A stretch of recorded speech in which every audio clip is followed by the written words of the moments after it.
Bonjour à tous et à toutes, j'espère que vous allez bien.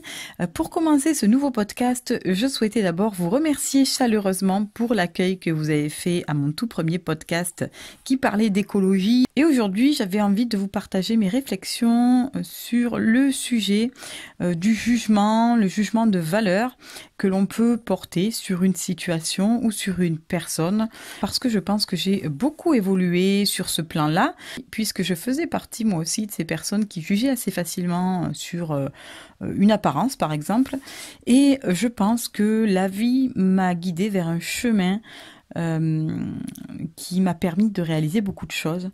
Donc si vous ne le savez pas, déjà je suis travailleur social et j'ai été confrontée très jeune, à partir de 22 ans, à des situations socio-professionnelles très compliquées, à des situations, des histoires familiales très douloureuses qui m'ont permis de réagir de façon plus humble aux situations, de mieux comprendre certaines situations aussi. Et du coup de ne plus être dans le jugement. Et c'est vrai que maintenant, lorsque je croise une personne en difficulté, je ne juge absolument plus ces personnes-là parce que je sais que derrière chaque personne, il y a une histoire. Et que malheureusement, nous ne grandissons pas tous de la même façon. Il y a des personnes qui ont beaucoup de chance, qui sont entourées d'une famille aimante, qui grandissent de façon convenable, sans connaître les difficultés financières, familiales, etc. Et puis, à côté de ça, il y a des personnes qui choisissent de s'incarner dans une personne qui rencontre énormément d'épreuves dès l'enfance, souvent, des personnes qui sont victimes d'abus sexuels, des personnes qui sont très tôt confrontées à la mort de parents, des personnes qui ont qui sont moquées sur leur apparence physique. Et donc, on n'est pas tous égaux face à ce départ dans la vie.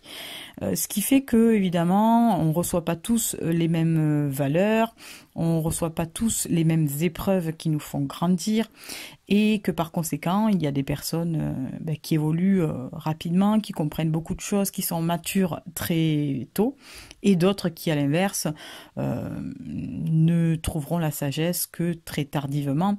Et ça, je pense on a chacun une mission de vie, on a chacun des expériences à vivre qui vont nous apporter quelque chose, et par conséquent, on ne peut pas se juger. D'ailleurs, à ce sujet, je voulais vous partager un très beau texte sur lequel je suis tombée un petit peu par hasard sur Instagram. C'est sur le compte au-de-là, au-delà, donc. Et le texte était le suivant. Prends du recul sur ce que tu lis, entends, sur ce que les autres disent et sur moi-même. Tu as ta propre vérité, créée sur ta propre expérience, sur tes croyances et tes choix de vie. Bref, tu as tes propres filtres et c'est ok. Personne ne peut te dire que tes ressentis sont faux, que ta manière de vivre est fausse, que ta réalité n'est rien. Les thérapeutes, comptes Insta, les auteurs, les youtubeurs, les médias et même tes proches n'ont pas à t'imposer leur manière de percevoir le monde, et pour les sujets spirituels, c'est pareil. Écoute-toi profondément. Écoute tes ressentis, si ça résonne ou pas, si ça sonne juste ou pas. Et ça, ce sera ta réalité. En spiritualité, quand une personne te dit « c'est comme ça et pas autrement », tu penses bien qu'elle a une façon bien à elle de voir sa vérité, d'être peut-être dans le mental ou dans l'ego. Mais c'est ok, c'est son chemin, pas le tien. Ce que je veux te dire, c'est ne te laisse pas embrigader dans une façon très stricte et directe de penser. C'est là que se créent des extrêmes, et tomber dans l'extrême n'est jamais bon. Et selon moi, cela peut même devenir dangereux. Tu as le droit de te tromper, et les autres aussi. Ta pensée, tes croyances, ta vision du monde et de la vie évoluent sans cesse de jour en jour, et c'est parfait. On peut te suggérer des manières de penser, d'agir, de mettre en pratique des changements spécifiques. Tu peux adhérer ou non à ces idées. Personne ne peut prendre de décision à ta place. Personne n'est mieux placé pour savoir ce qu'il y a de mieux pour toi que toi. Les personnes peuvent essayer d'exercer une influence sur toi, mais toi seul peux prendre la décision de te laisser influencer ou non. Tu peux être en accord avec une personne à 100%, 50% ou 2%, et c'est comme ça. Mais ne la place pas dans une certaine hiérarchie mentale, à savoir si tu es au-dessous ou au-dessus d'elle, dans la connaissance spirituelle, de culture générale ou de n'importe quel autre sujet. C'était un texte que j'ai trouvé vraiment touchant. C'est un texte qui te demande de faire ta propre expérience, de te faire tes propres idées en fonction de tes ressentis, de ne pas juger sur une apparence, sur ce que les autres peuvent penser d'une personne ou d'une situation. Je trouve que c'est important de se le rappeler parce que on est trop souvent influencé par les uns les autres et je trouve que avoir son propre point de vue, c'est important. Aujourd'hui, j'avais envie de vous partager plusieurs situations qui m'ont permis de cheminer vers le fait de ne plus juger les autres, parce que j'ai compris qu'il se jouait beaucoup de choses qui étaient invisibles à l'œil, mais qui faisaient la réalité de ces personnes-là que je jugeais parfois durement. Donc je vais vous parler de plusieurs situations que j'ai rencontrées, où j'ai eu tendance à juger facilement les personnes sans connaître leur parcours. Et voilà, c'est ces situations-là qui m'ont permis d'évoluer et je voulais les partager avec vous. La première situation m'a été racontée par un professeur. J'intervenais dans une classe en tant qu'intervenante extérieure et on parlait du jugement notamment. Et un professeur m'a expliqué lors de la pause une situation qu'il avait mise en difficulté. Donc cette professeure avait une élève qu'elle savait en difficulté économique, avec une maman sans emploi, qui avait beaucoup de difficultés à joindre les deux bouts. Et un jour, tout à fait par hasard, alors qu'elle fait ses courses, cette maman-là se retrouve à la caisse, juste devant elle. Elle avait déposé sur le tapis de la caisse un poulet et du maquillage. Et au moment de régler la note, la caissière lui donne le montant et là la personne se retrouve un petit peu paniquée parce que le montant était trop élevé par rapport à ce qu'elle avait calculé et qu'elle n'avait pas l'argent pour payer. Donc il lui fallait poser un des produits. Et en fait, cette personne-là a choisi de poser le poulet pour ne garder que le maquillage. Et voilà, elle a payé son maquillage, elle est partie. Et cette professeure me confiait elle avait été complètement choquée par cette situation en se disant mais attends, elle est en difficulté financière et plutôt que de choisir de nourrir sa famille, elle va choisir du maquillage.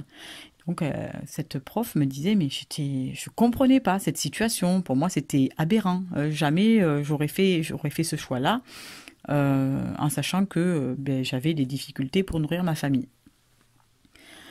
Et en fait, quelque temps après, elle revoit cette maman. Et cette maman avait besoin de se justifier. Elle est allée la rencontrer et lui dire, voilà, je voulais revenir sur cette situation parce que le jour où vous m'avez vu poser ce poulet, en fait, j'avais un entretien d'embauche. Et pour moi, c'était plus important de m'apprêter, de mettre toutes les chances de mon côté pour obtenir ce job que d'acheter un poulet. Et du coup, c'est pour cela que j'ai fait ce choix, même si j'avais bien plus besoin du poulet que du maquillage. Et à ce moment-là, la prof a réalisé qu'elle avait jugé à tort cette maman, qu'elle l'avait crue irresponsable, et qu'en définitive, elle n'avait pas imaginé ce qu'il y avait derrière ce choix. Et du coup, elle s'en voulait profondément en me disant mais j'ai été dans le jugement et j'aurais pas dû parce que je ne connaissais pas cette situation et j'ai jugé sur une apparence et mon jugement était faux. Donc ça, c'était la première histoire que j'avais envie de vous raconter. La deuxième histoire que je souhaitais vous raconter, c'est une histoire que j'ai vécue. Donc je travaille dans le secteur social et notamment dans une aide alimentaire. Donc j'accueille des personnes qui sont en grande difficulté économique principalement, mais souvent il y a un cumul de difficultés. Et un jour, je reçois une dame qui vient faire une demande d'aide alimentaire et cette personne, elle se présente avec les cheveux totalement méchés de la veille, la French manucure parfaite. Elle avait garé sa voiture devant la structure. La voiture, c'était une Mini Cooper. Et là, mon ego a pris le dessus. Et intérieurement, je me disais, mais cette personne se fout vraiment de ma gueule. Elle vient demander une aide alimentaire, mais qu'elle vende de sa voiture, qu'elle arrête tous les soins esthétiques et de coiffure qui ne sont pas indispensables quand on est en grande difficulté. Et donc, je me souviens que mon ego, comme ça, l'avait jugée assez durement en disant, mais elle se moque de moi. Et au fur et à mesure que j'ai rencontré cette personne, petit à petit, On a créé une relation de confiance, elle s'est confiée. Et cette personne m'explique alors que elle a eu un grave cancer duquel elle ne pensait pas survivre, qu'elle avait perdu toute sa féminité, plus de cheveux, plus de cils, voilà, qu'elle s'était sentie complètement dépossédée de sa féminité, qu'auparavant elle était mariée à un homme qui avait un emploi très bien rémunéré, donc elle vivait un peu de façon assez bourgeoise. Lorsqu'elle a appris sa maladie, son mari l'a lâchement quittée, la laissant seule avec son cancer et puis tout ce qui allait avec. Et elle s'expliquait de cette situation en me disant, moi aujourd'hui j'ai gardé la voiture que j'avais de mon ancienne vie entre guillemets parce que c'est la seule chose qui me rappelle que j'ai été un jour dans une période faste où j'avais pas besoin de compter à la fin du mois, où j'avais pas de difficultés, et cette voiture-là, ça me rappelle cette période qui était un bon souvenir pour moi. Et elle me confiait aussi que après sa rémission de son cancer, puisqu'elle a eu de la chance d'être en rémission, sa façon à elle de prendre une revanche sur la vie et de se sentir plus femme, c'était de s'apprêter, c'était de se maquiller, d'avoir l'air très féminine au travers de sa coiffure, de ses longs cheveux avec des mèches, de ses beaux ongles manucurés. Et lorsqu'elle m'a raconté cette histoire, elle m'a beaucoup touchée. Et là, je me suis dit, tu vois, t'es complètement stupide. Tu l'as jugée à tort, alors qu'elle avait un parcours qui était fait d'épreuves. Et toi, tu l'as jugée sur une apparence bêtement, en pensant qu'elle abusait du système, etc. Alors qu'en fait, elle avait vécu des choses graves. Et de ces expériences difficiles, on pouvait tirer des explications plausibles à ce comportement qu'elle adoptait actuellement. Donc j'avais envie de vous le partager aussi parce que je vois trop souvent sur les réseaux sociaux des messages un peu capitalistes qui sont véhiculés. Oui, les gens au RSA sont des profiteurs, les gens qui travaillent pas, ils vivent sur le compte de la société, c'est inadmissible, ils gagnent plus que ceux qui travaillent. Or, je voulais remettre un petit peu les choses dans leur contexte. Souvent, quand je lis des messages comme ça, d'ailleurs, je dis aux personnes, mais arrêtez de travailler, mettez-vous au RSA, puisque la vie au RSA est tellement belle. Parce que je trouve que c'est aberrant, des discours comme ça me révolte. Les personnes que je reçois, moi, elles sont dans des situations de précarité, elles vivent avec des minimums vitaux. C'est très compliqué d'arriver à vivre aujourd'hui avec des petits revenus et les grosses dépenses que l'on a. Et ce genre de discours qui n'a vraiment rien à voir avec la réalité, qui est déformé, qui est amplifié pour essayer d'opposer les gens les uns contre les autres, je trouve ça triste. Bon, je ferme la parenthèse. La troisième situation dont j'avais envie de vous parler, c'est ma propre situation, puisque lorsque j'étais jeune et que je n'avais pas encore d'enfant, j'avais croisé une maman, enfin un couple en difficulté avec leur petit garçon. Le garçon avait un comportement totalement aberrant, il était tout le temps dans la provocation, dans l'affrontement. Je me souviens que ce petit garçon de 3-4 ans tapait sa mère lorsqu'il n'était pas content, et sa mère ne réagissait pas, quoi, elle laissait couler. Je me disais, mais attends, mais elle s'est pas éduqué son gamin, cette nana, elle va se laisser complètement déborder, ça va être une catastrophe. Et je la jugeais comme ça assez durement en disant, mais c'est n'importe quoi, il y a vraiment des gens qui devraient pas avoir d'enfants pour les laisser faire tout ce qu'ils veulent, etc. Et lorsque je suis devenue maman à mon tour, j'ai très rapidement compris que nous étions tous très inégalitaires dans notre fonction parentale, que certains enfants naissaient avec des comportements assez malléables et que d'autres enfants, comme ma fille, naissaient avec des comportements très atypiques. Ma fille, très rapidement, a été dans l'opposition, la provocation, n'écoutait absolument rien. Moi, j'avais reçu une éducation assez stricte et je pensais que en reproduisant ce schéma, j'arriverai forcément à me faire obéir. Et je me suis très vite rendu compte que ça avait marché pour moi, mais que ça marcherait jamais pour ma fille. Et quoi que je tente, je suis passée par la répression, par les cris, par les punitions. Il n'y avait rien qui fonctionnait avec elle, en fait. Et je me suis rendu compte que quelque chose n'allait pas, que j'avais un problème. Et j'ai beaucoup cheminé, j'ai beaucoup lu sur la parentalité. Et donc, les médecins ont fait différents tests et se sont rendus compte que ma fille était atteinte d'un TDAH, donc qui est un trouble dysfonctionnel de l'attention et de l'hyperactivité, ou un trouble déficitaire d'attention avec ou sans hyperactivité. Ce trouble, qui est considéré comme un handicap invisible, est un trouble neurologique et les personnes qui en sont atteintes éprouvent de la difficulté à contrôler leur comportement et ou à maintenir leur concentration, ce qui était le cas de ma fille en fait. Et du coup, j'ai compris qu'en fait, il se jouait bien d'autres choses et que derrière un parent en difficulté, il se jouait peut-être un handicap, peut-être des difficultés psychologiques suite à un événement qui aurait pu venir perturber l'enfance. J'ai compris en fait que ça ne servait à rien de juger un parent parce qu'on n'a pas vécu les épreuves que ce parent traverse, on ne sait pas quel est son quotidien, on ne sait pas les difficultés qu'il rencontre avec son enfant. Et bien souvent, on juge à tort un parent en se disant « Oh là là, il est démissionnaire ce parent, il n'est même pas capable de se faire respecter, obéir. » Et moi, parfois, je vois les regards accusateurs des personnes lorsque je suis en difficulté à ma fille, dans des endroits publics, par exemple, où j'entends les personnes, les commentaires désobligeants des personnes, et j'ai envie de leur dire, mais fermez-la, quoi, essayez de comprendre avant de juger, chose que j'avais pas bien saisie lorsque je n'étais pas maman.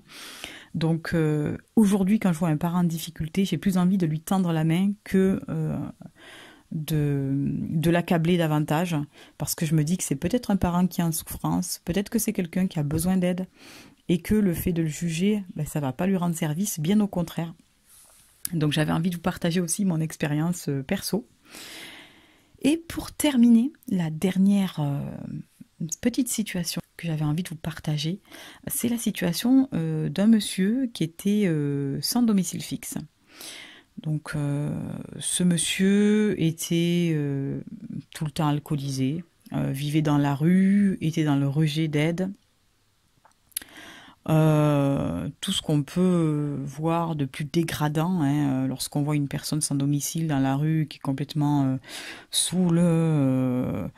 Moi, ça me touche beaucoup parce que j'ai l'impression qu'on la société a loupé quelque chose et que ce sont des personnes qu'on pourrait aider. Et j'ai remarqué que généralement, les personnes lambda se détournaient des personnes lorsqu'elles étaient dans la rue, plutôt que de leur dire bonjour, de leur faire un sourire. Elles tournent la tête comme si elles étaient gênées de voir des personnes SDF.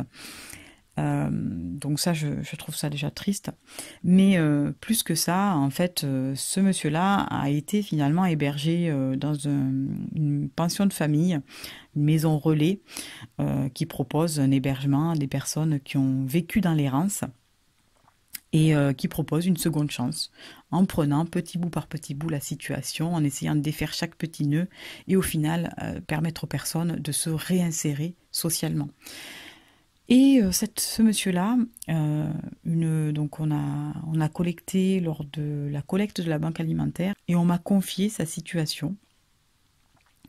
Et c'était un monsieur en fait qui était en situation d'emploi. Tout allait bien dans le meilleur des mondes pour ce monsieur qui était marié, qui était heureux, qui travaillait et qui avait une petite fille. Jusqu'au jour où, malheureusement, sa petite fille a été atteinte d'une leucémie. Une leucémie très violente, où la seule issue possible était fatale. Et en fait, ce papa a perdu sa petite fille. Et ce jour-là, ça a été comme si on appuyait sur l'interrupteur et que la lumière s'éteignait. Au fond de son cœur, la vie s'est éteinte en même temps que la vie de sa fille. Et c'est un monsieur qui a commencé à avoir des comportements inquiétants. Il passait sa vie au cimetière à pleurer sur la tombe de sa fille. Il a commencé à chercher du réconfort ailleurs et ce n'était pas auprès de sa femme parce que la communication était compliquée, ils avaient vécu une épreuve difficile et dont ils osaient peut-être pas forcément en parler. Du coup, ce monsieur a commencé à boire et il s'est réfugié dans l'alcool. Jusqu'au jour où sa femme en a eu ras-le-bol et elle a demandé le divorce. Et ce papa, désespéré, s'est retrouvé en plus seul, sans plus aucune attache, ni femme, ni enfant. Évidemment, comme il buvait, sa situation professionnelle s'est largement dégradée, il a été licencié, il a fini par se laisser totalement aller, ne plus payer son loyer, jusqu'au moment où il a été expulsé, il s'est retrouvé dans la rue. Et jusqu'à ce que quelqu'un lui tende à nouveau la main et qu'il croie en lui et lui redonne une seconde chance.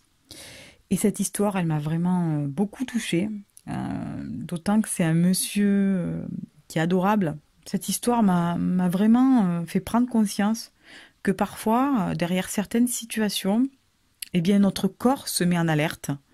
Notre corps se met en sécurité, c'est plutôt le mot que je cherchais. Notre corps se met en sécurité et va chercher quelque chose qui peut l'aider à tenir. Parfois, pour certains, c'est fumer.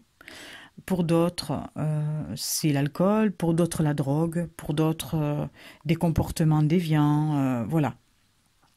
Et en fait, derrière un comportement atypique, il y a toujours une histoire.